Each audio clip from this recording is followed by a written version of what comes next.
नमस्कार, मैं शालिनी और आप देख रहे हैं न्यूज वन टुडे। आइए बढ़ते हैं आज की बड़ी खबर की ओर।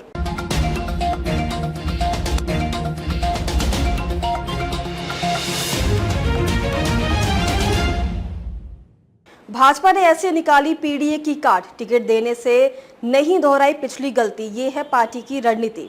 मनमाने टिकट बंटवारे से लोकसभा चुनाव में झटका खा चुकी भाजपा ने विधानसभा उपचुनाव में पुराने कार्यकर्ताओं को तजहीर देकर बड़ा संदेश देने की कोशिश की है। प्रत्याशियों के जरिए भाजपा ने अखिलेश यादव के पीडीए के दाव का भी जवाब देने का प्रयास किया है।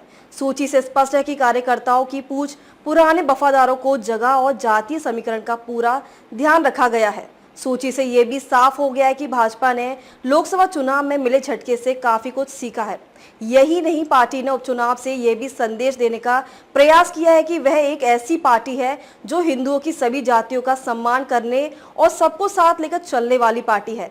पार्टी ने लोकसभा चुनाव में खिसके पिछड़े वोट बैंक को फिर से वापस पाने की भरकस कोशिश की है।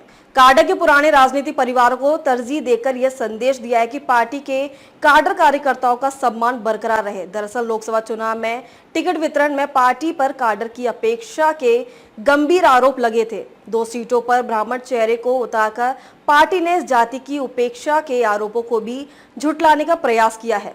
करहर में नया प्रोग्राम करते हुए मुलायम सिंह के परिवार से प्रत्याशी उतारकर भाजपा ने एक तीर से कई सारे निशाने साधे हैं।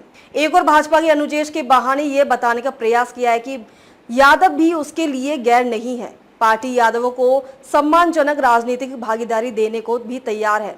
यहाँ तक अनुजेश का सवाल है तो वह आजमगढ़ से सांसद धर्मेंद्र यादव के संग बहनोई हैं। राजनीतिक विश्लेषकों की माने तो अनुजेश के जरिए भाजपा ने यह भी संदेश देने की कोशिश की है कि अखिलेश की रीति नीति को लेकर उनके परिवार में भी सब कुछ ठीक नहीं है।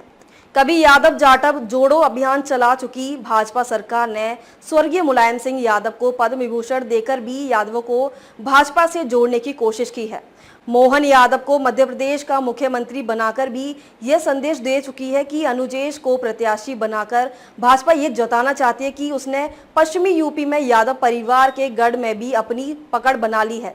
लोकसभा चुनाव 2019 में बदायूं, फिरोजाबाद और कन्नौज सीट जीत चुकी भाजपा मुलायम परिवार के गढ़ में मजबूती से पैर जमाने के लिए लगातार कोशिश करती रही है।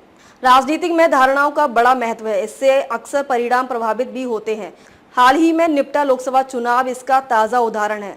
अब भाजपा उपचुनाव के प्रत्याशियों के जरिए उन धारणाओं को तोड़ने की कोशिश करती दिख रही है। नतीजा क्या होगा ये तो भविष्य में पता चलेगा, लेकिन अनुजेश को उतारकर भाजपा ने ये तो संदेश दे दिया है कि अखिलेश की पकड़ अब अपने घर में भी मजबूत नहीं है। अगर वे अपने नजदीकी रिश्तेदार की आकांक्षाओं का सम्मान नहीं कर सकते तो उनसे आम यादवों के लिए अपनी आकांक्षाओं के पूरा होने की अपेक्षा दीवा स्वप्न ही है। अब तक के लिए बस इतना ही, फिर होगी आपसे मुलाकात। तब तक के लिए नमस्कार और देखते रहिए न्यूज वन टुडे।